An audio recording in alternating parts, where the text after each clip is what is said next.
Welcome back to Bet Haven, the safe place for safe plays. We are back again. How many weeks have we been doing this? Feels like 100. Yeah, I don't know, 4 or 5. So we're coming off of a tough week. Probably our worst one so far. Without a doubt, the worst week we've had so far. If you tuned in last week, you saw the picks. You know what they were.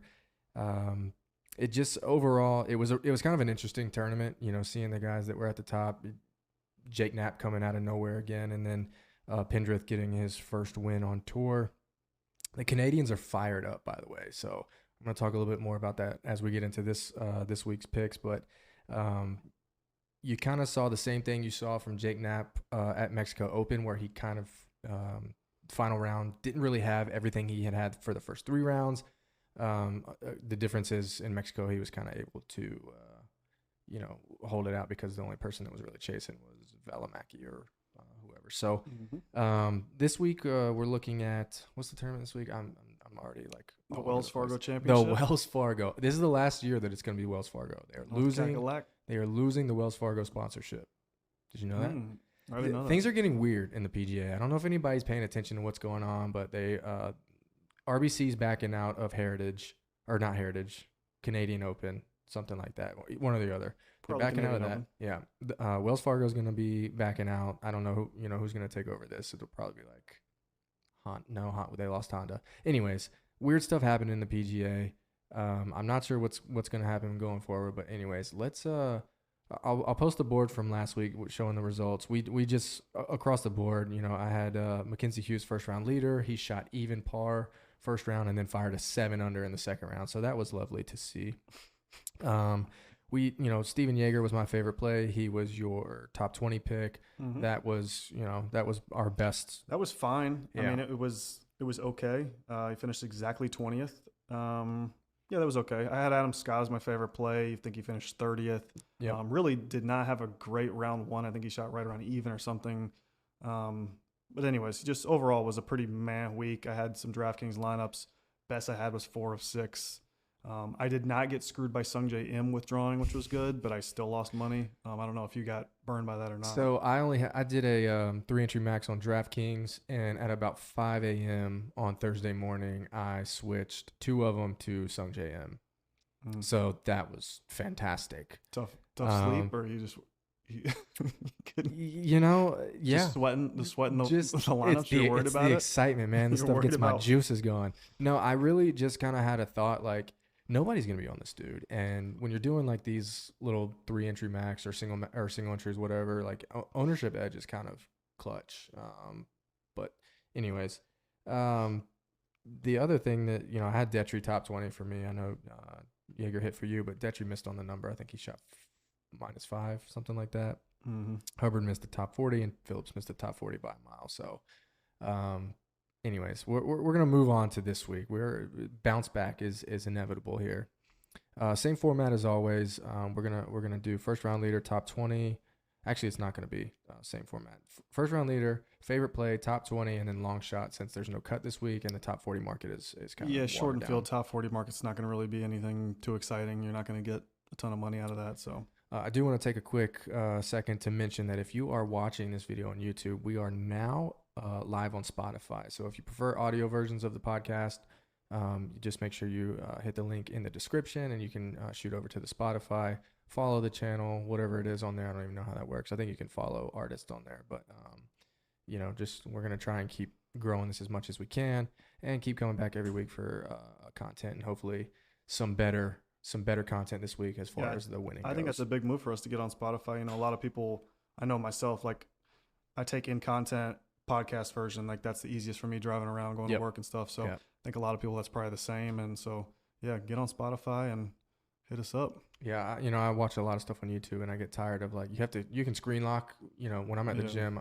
you get your phone in your pocket and it's like all of a sudden it's press and play on something else or hitting ads, whatever. So Spotify is definitely the move for us. And I think I'm going to be able to get it on Apple Podcasts as well. So, all right, let's jump into this week. We're going to hit first round leader, Wells Fargo, Charlotte, North Carolina, Quail Hollow, famous course, a lot of course history. Tournament history is a little bit, there's some variables in it as they played it at different locations, 2 years, I believe. And then course history, they played the PGA Championship here in 2017. So, we got a plethora of data here to support some of the things that we're going to be talking about. I'm going to let Chandler kick it off as always with first round leader. Let's see if we can get back on track. We had 5 weeks in a row where we hit first round leader, missed last week. Let's see what we got for this week. Who you got? So, like you said, this tournament's kind of bounced around. I actually went to one of the ones that was not at Quail Hollow. It was at Eagle Point in Wilmington, North Carolina. Awesome event. Brian Harmon ended up winning. I was going to say Brian Harmon won that. For sure. DJ was right there in contention at the time. Really cool event. Anyways, I'm going back to my guy. Oh, God. Is it JT Poston? Akshay Bhatia. Same thing. Akshay, North Carolina guy. And I think we're in this really weird spot right now in Akshay's career where we don't realize that he's actually one of the top players on the PGA Tour. We just don't know it yet. And it's coming. And you look at the stats, he is gaining across the board in his last 24 rounds. There is nothing to hate about his stat profile. He has, his last 5 events, he's finished inside the top 35 in all 5 of them. Last year, 43rd at this event. He is a boom guy. We've seen it time and time again with the putter. He can get hot. He's not the greatest putter, but he has the ability to get hot with the putter. So, Akshay Bhatia. This tournament also, it's a longer course. This is a big boy course. 7,500 or 76, something like that. It's a big boy course, and Akshay can get it out there. Key stats for me, 175 to 200 like last week on approach. Akshay is 19th on the PGA Tour. That's not even in this field. That's on the PGA Tour. He's probably somewhere around 10th or something. And also he is 34th on the PGA Tour this year in strokes gained off the tee. Another really key stat this week. You're going to need to bomb it. You're going to need to hit fairways. Akshay Bhatia, give me a hot putter, first round leader. I didn't even write down what the odds are. You're going to have to help me out. I got you. But Akshay Bhatia, like I said, he can get hot. He's my guy. I know it's probably a decent number. 35 to 1. 35 to 1. DraftKings. 35 to 1 in a shortened field. He's my guy. Okay. I like it. You mentioned needing to be a bomber. Obviously, there's going to be some guys that kind of don't fit that narrative. And it's going to help. I wouldn't say it's like for sure you have to be a bomber. Well, you're strictly speaking about data, but and the data help. suggests that driving distance is like one of the number one things here, and people that do or hit the ball long generally do have success here. Yeah. With that being said, I'm going back to my guy for first round leader. It must be a short knocker if you're already going against me. It's not necessarily a short knocker. He doesn't hit it a long ways, but the Frenchman, Mathieu Pavon. I'm back on the Pavon train, and let me tell you why. Okay. Are you ready? Yeah, you mentioned big boy courses, right? Yep. Where did Mathieu Pavon win this year? Do you know? It was a bigger event. I can't remember the actual course. He won the Farmers Insurance Open at Torrey Pines. It was the one where he cheated, where he was in the rough and he kind of laid his club down behind the ball and kind of.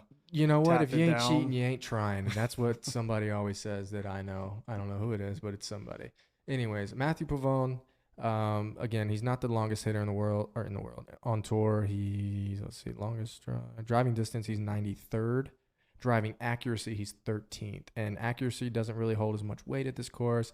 But if he's not hitting it long, I want him to be in the fairway. And the approach numbers that you mentioned, 175 to 200, is very crucial. I feel like for the shorter guys, that number is going to jump to 200 plus. Approach from 200 plus, he's 24th. So, kind of fitting that same narrative. And there's the course comp for Torrey Pines, South Course. The guy shredded Torrey Pines. The crossover, I think, is going to just we're going to see something here. He also, let's see, I want to say he did well at, Farmers was not elevated.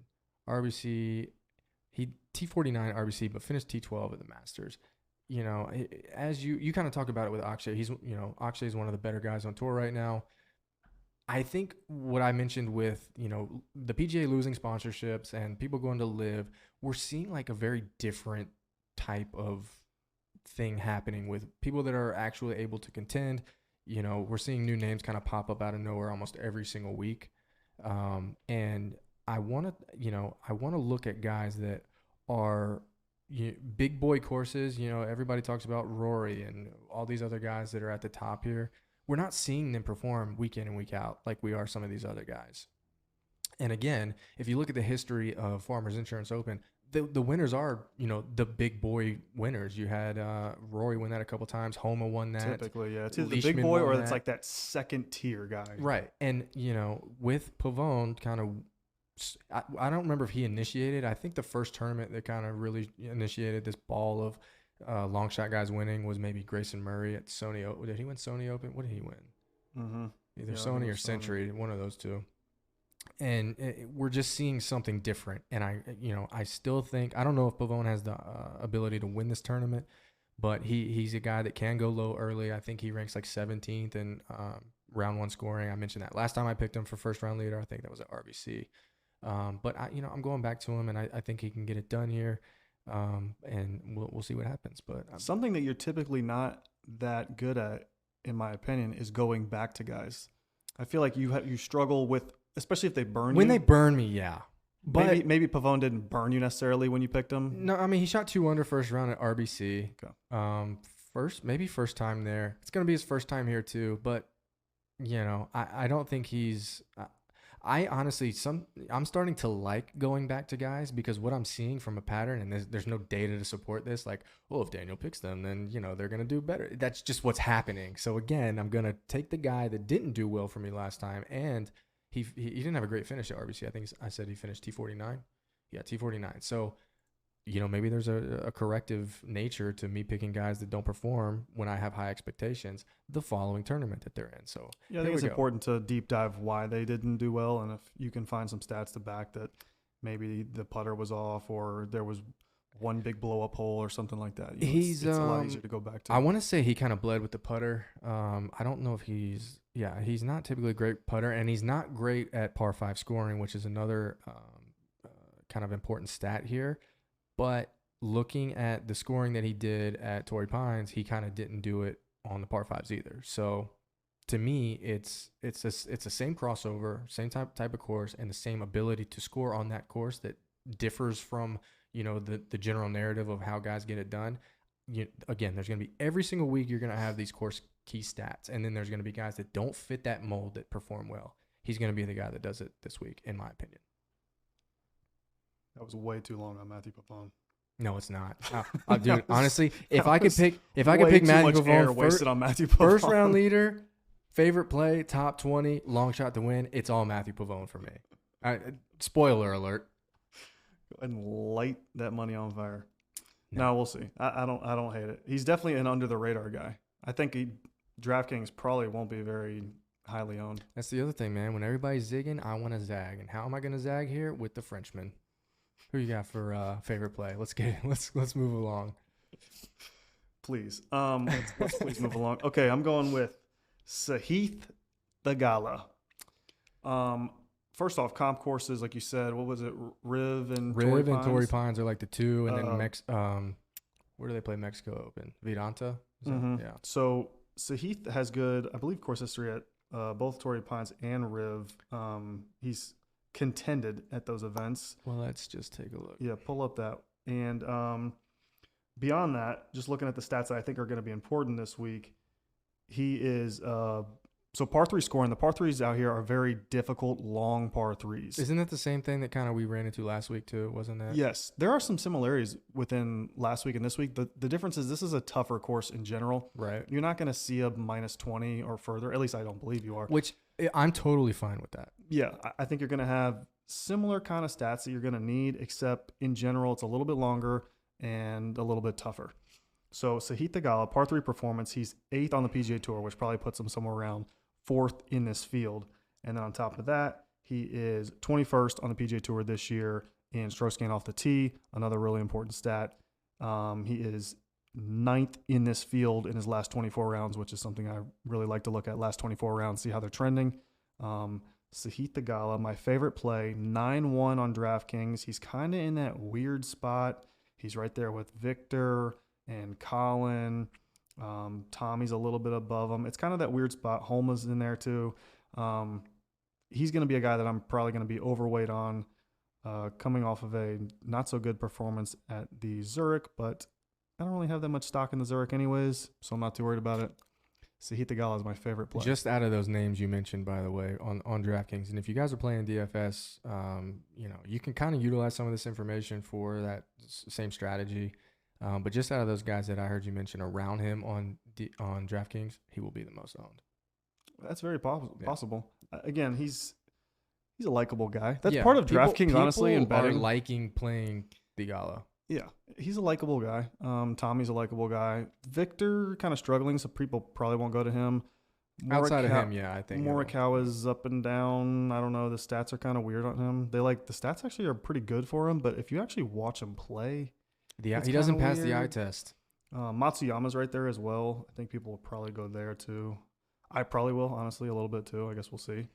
But yeah, Sahith Theegala, favorite play. He is 25-1 to win, and you know what we're getting right now is shorter odds for guys because Scotty's not in this field. I mean, that's just what's happening. Love it. Well, yeah, I love that he's not in the field, Get but Scotty out here. I don't like Go have your kid. I don't like what's happening to the market because of it, unfortunately. All right, yeah, there we go. That's totally fine. I wasn't playing Scotty anyways, so just take him out. It's one less thing I got to worry about. Also, Aubert out of the field. True. We did not mention we that. didn't mention the WD. Another guy that I actually really like playing, but he's out. Don't have to worry about it. It's one less guy I have to worry about beating me. So he's out. Totally fine with that too. Yeah. And I think Aubert, I wonder if his odds shifted for PGA Championship next week because of that, because it's an injury-related withdrawal, not just, which I'm sure the books are more keen on how that thing, guys doing that just because they want to. Well, I know you could say that Zalatoris' odds were definitely weird to start this week. I don't know if you saw it, but on Monday when they dropped, he was like 50-1, which he has been playing pretty good golf. And for a guy that's of his stature at a course like this, it kind of fits. 50-1's kind of crazy. But since then, if you're listening to this now, he's been bet down. You can find him maybe at 35, but he's been hammered because obviously people they're not too concerned about the back because he's actually played pretty well recently, and maybe it was just a rest thing, and hopefully he's fine. But I guess we'll see. Yeah. All right. So Theegala is your favorite play. I'm going back to another guy I've been kind of on throughout the season, and it's Wyndham Clark. Wyndham Clark. There's never been a back-to-back champion at this course. We've already broken that streak on a different tournament this year with Scotty winning the Players back-to-back. Wyndham Clark is a bomber. You talked about driving distance. He's 6th in driving distance, and he can get kind of errant off the tee. That's one of the things that he struggles with is he hits it long, but he doesn't always hit it straight. Mm-hmm. If the rough is not as penal as it has been in the past, like they had cut it down last year, and you saw the scoring jump. I think he shot 19 under last year, and that was one of the higher or the lower scores that we've seen. There's levels to this course. It seems like they can make it really, really hard if they want to. And I don't think they want to right now. So that's kind of why I think they're going to have the rough cut down a little bit. It'll be that in between, I think. We're right before the PGA Championship here. These guys don't want to be, grinding it out for 2 weeks in a row. Especially, they don't want to be doing this a week before the major, essentially. And I think they've announced that. I do think it'll be tougher than 19. I don't think they're going to get to 19, but even if he gets a little awry off the tee here, I think his proximity from rough number, that was one of the things I was looking at. That's an approach stat, and it's essentially telling of how close guys hit it when they hit the rough off the tee. He's 35th in that, and he's 14th in fairway. So if he does happen to hit the fairway, he's good on approach. And that's 200 from 200 plus, he's 37th. From 175 to 200, he's only 92nd, but he's kind of sneaky good around the greens. 57th is the ranking there, and obviously that gets chopped down when the field gets shortened. So Wyndham Clark, I mean, he's just a gamer. I don't think he's proven the ability to win, that kind of stuff. Maybe a little bit of a chip on his shoulder from what happened at the Masters, and no cut. Guys, when there's no cut, you have so much less risk involved for big blow-ups on guys that you're going to pay for, especially on DraftKings. Mm-hmm. Yeah, Wyndham Clark also very good off the tee. He is 6th in driving distance on tour this year, which is crazy. I said that. And I tune you out usually. And then he's been doing it for years. And then he's 14th off the tee. I don't know if you said that as well. But, I did not say that. Okay, well, glad I'm here. And so yeah, I could see it. He's also in a weird spot on DraftKings. He's in kind of what's called like a sandwich spot. He's in between Rory and Xander are like super high, 11,800 and 11,500. Wyndham Clark is all the way down in that third spot at 10,500, and the guy that was next to him, Aubert, is now gone. And then it drops down to, I believe, Cantlay at like 9.8 or something like that. So he's kind of. Did you call out his price? What did you say? He's 10.5. Okay, so I think Aubert was what, 10.4? He was right there with him. But so I think, unfortunately, for DraftKings perspective, a lot of people are probably going to pivot to him just out of a money. They could. Like I said, I think it's an interesting spot. I don't know whether it's going to be a popular spot or not, but the fact that he is $1,000 cheaper than Xander, but then he's, like I said, he's like $700 more than the next guy. He has equal win equity, maybe more than Xander, and he's $1,000 less than DraftKings. That just doesn't make sense. And that's, a lot of people didn't really like playing Wyndham for a while. He always kind of went under the radar, and I think that's sort of shifting now, and he may be one of the more popular plays this week. He very well could be. All right, let's move on to top 20. Let's hear what you got. Top 20, I'm going with a guy that I do think will be overlooked this week, and that is Matthew Fitzpatrick. Matthew Fitzpatrick, top 20, plus 125. If I can find him. He's like in the 8,000s, I'm pretty sure, on DraftKings. 8,500 maybe? 87. 87. Anyways, 175 to 200 approach. He is 18th on the PGA Tour this year. Par 3 scoring, he is 5th on the PGA Tour this year. Those are two very important stats. He is I wouldn't call him a bomber, but he definitely hits it further than you think he hits it. Yeah, no, he definitely hits it. And he's definitely in the top half or the top third of driving distance in this field for sure.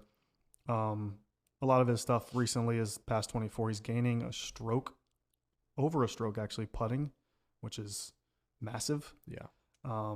We'll see if he can keep that going or not. I don't put that much weight into it, but he's been basically neutral everywhere else.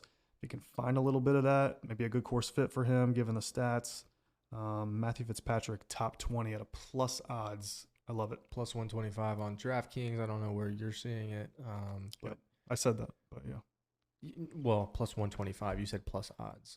Well, I said plus 125 earlier. You got those headphones on, right?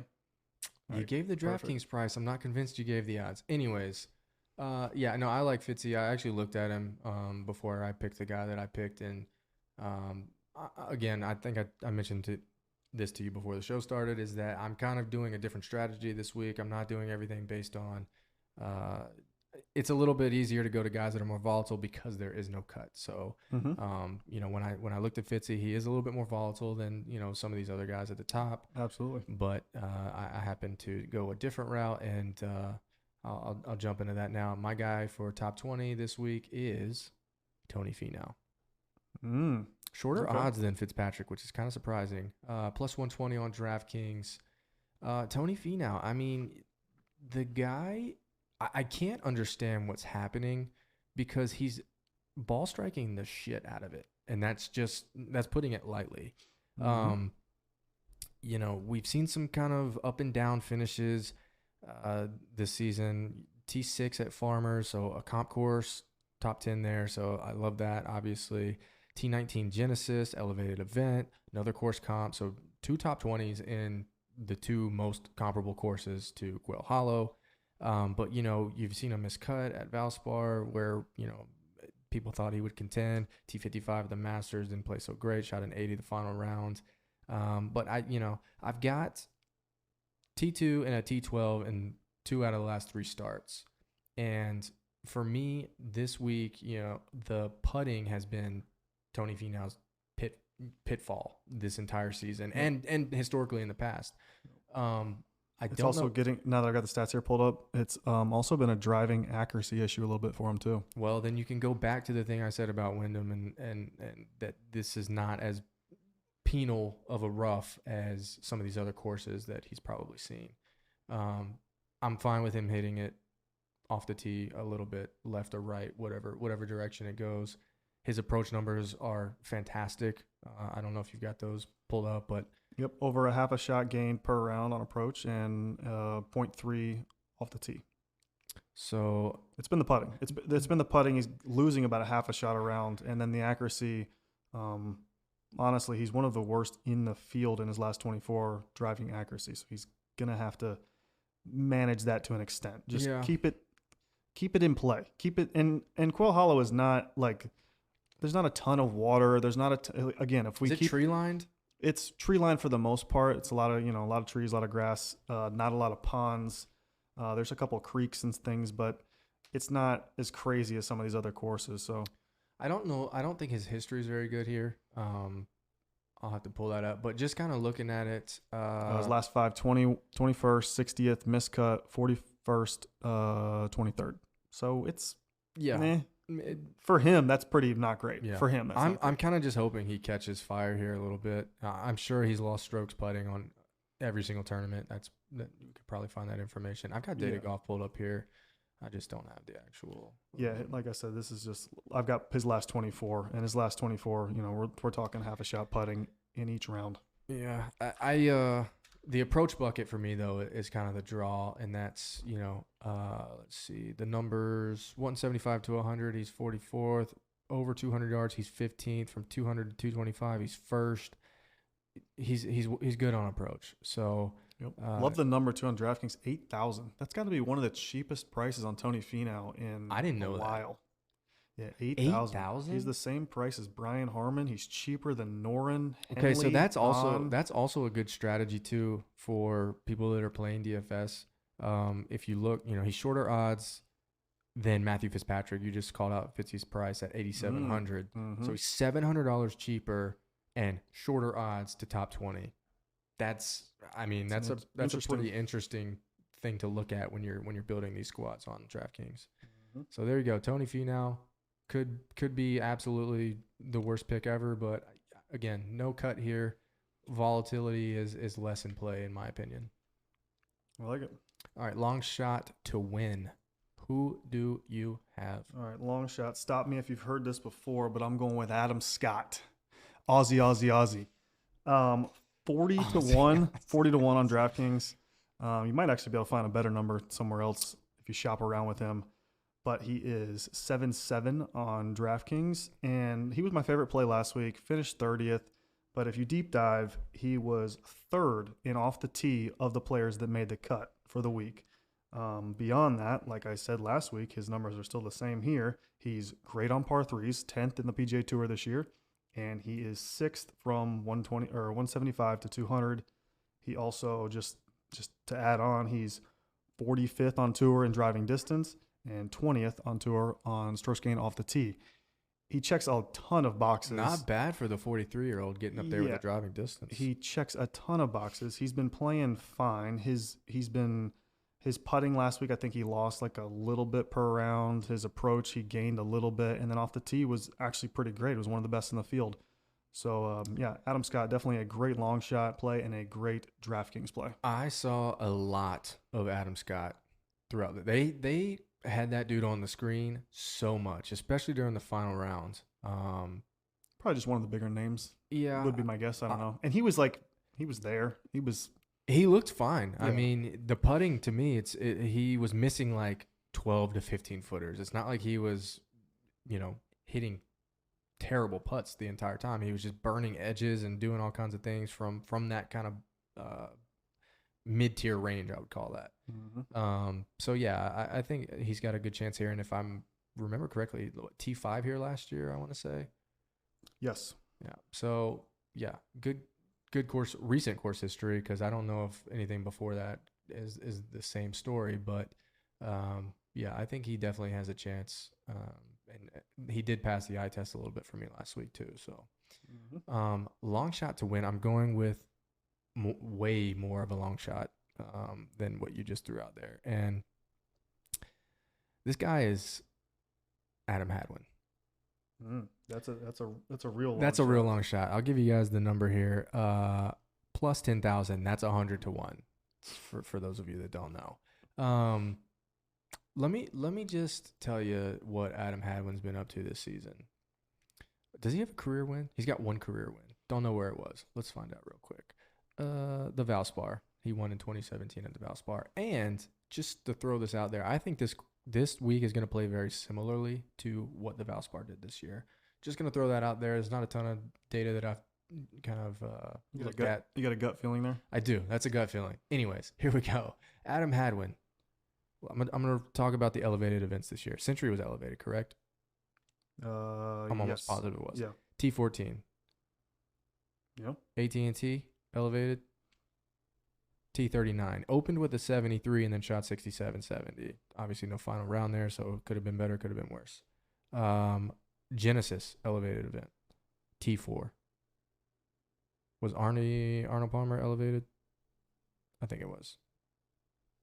Is that the one where Clark won? No. Scotty won. Oh, okay. Scotty won API. Okay. I don't remember if that's elevated or not. T52. Longer course. 69 opening round. 75, 76, 74. Whatever. Then you got Heritage. Opened with a 67 and then kind of fell off the wagon a little bit. T42 finished there. So if you look at the earlier starts at Century and Genesis, T14 and T4, and Farmers, just for comparison, that's not American Express. Did he play Farmers? No, he did not. So T4 and T14, two elevated events earlier in the year. And when I mentioned this earlier in the video, the Canadians are fired up. They just are. Adam Hadwin got tackled when who won? And then that was when Nick Taylor won. Nick Taylor won. He gets tackled by security. Pendrith last week wins. And I think, I'm kind of going, when I said I like to zig when everybody else is zagging, or is it backwards? When everyone zigs, I zag. Yeah, that one. I think a lot of people are going to look at Corey Connors this week for some reason, or maybe even Nick Taylor because, again, win equity. And I'm going the different route. I'm going to a guy that has proven the ability to, in elevated events this season, has performed, and that's at Century again, T14, and Genesis T4. And T4 at a very comparable course here. So it's a long shot. It's a legit long shot. That is a long shot. And that's a guy he's not going to be owned on DraftKings. So if he ends up doing good and you have him, good for you, because he's in a weird spot too, where he's right there with Kitayama, who I think is going to be fairly popular. Yep. He's right there with Glover, who's probably going to be fairly popular. Oh, yeah. I mean, Taylor Moore is in the same spot. Jake Knapp is right there. He'll be the least owned out of all of those guys you just named. Yeah, he's going to be overlooked for sure. Again, it's a long shot for a reason, but, when you pick the guy at 100-1, you're just kind of hoping and praying that he puts it all together. He's gotten close this season, obviously, with a top or a T6 and a T4, so and a T5 at Valspar. I just said that I think this was going to play very similar to what Valspar did, just because I don't know what the actual hole numbers are, but they call it the green mile. There's a stretch of holes where it's the last three holes. It's 16, 17, 18. 17 is an absolute beast, long, over 200 yard, par 3, over water, bunkers on the right, water on the left. It's a very, very, very tough hole. So they have the snake pit at Valspar was that Copperhead? Mm-hmm. Yeah. So, okay, if they're gonna do a survive and thrive type deal Cognizant kind of has played that way in the past too with what's that stretch of holes on that course? There's the Bear Trap. The Bear Trap, bingo. Good. See, that's why I have you here. So I don't know he didn't even play in Cognizant this year, but maybe I could look up history on how he's performed at that course. If it truly is going to be what I expect it to be this week, where it's not a ton of birdies, you score when you have the opportunity to, but you just don't blow up. Maybe Adam can manage to do that and pull out and make sure that you're not counting your money down the stretch there, because like you just said, the final 3 holes are beasts, and if you think you've got it in the bag, you probably don't. Could be some very dramatic finishes with the way that the course is set up. And could be some interesting live bet opportunities as well down the stretch. So. Yeah, if you see a guy that's kind of flirting around the T5 area and nobody, you got guys that could blow up going down the stretch, going down 16, 17, 18. It's the last 3, correct? Mm-hmm. Yeah, I mean, there's a chance that something crazy could happen, and you could sneak in a nice little parlay or something. Yep. All right, so that is the board. Let me give one bonus pick for me, and it's our guy, the Jägermeister. Checks a lot of boxes this week. 7,500 on DraftKings. He is sneaky long off the tee, 20th in driving distance on the PGA Tour, 16th on the PGA Tour in stroke gain off the tee. He was fine last week. He wasn't stellar. He wasn't amazing. But 7,500, like I said, on DraftKings, there's no reason to not go back to him at that price. So I have absolutely no issues with him. So yeah, that was just another bonus guy I wanted to shout out on DraftKings. I'm not gonna. Well, I'll pick a guy that's. No, I'm not gonna do that. I will mention one name though. Seamus Power has an interesting season going on right now, and I think when I was looking at like course history, he's one of the guys that's kind of played here and played well when he's played here. Let's see. This season, obviously, we saw him at RBC. He blew up final round, but finished T12 there, elevated event. T21 at Arnold Palmer, T31 Genesis. Okay, yeah, I'm. This is on the fly here, but I do remember seeing. I'm gonna pull up the actual tournament history here for Seamus, just because I feel like it's worth it after seeing those finishes in the elevated. All right, listen. From 2017 to 2023, they didn't play here in 2022 and 2019, maybe. I know it's not 2022. He missed the cut there. They played at TPC Potomac or one of those courses up there. Yeah. So T49, T27, T13, T54, T18 last year. Good course history. And performing well in high pressure events this year. Maybe you take a flyer on him. I don't think he played very well last week, but nope, missed the cut.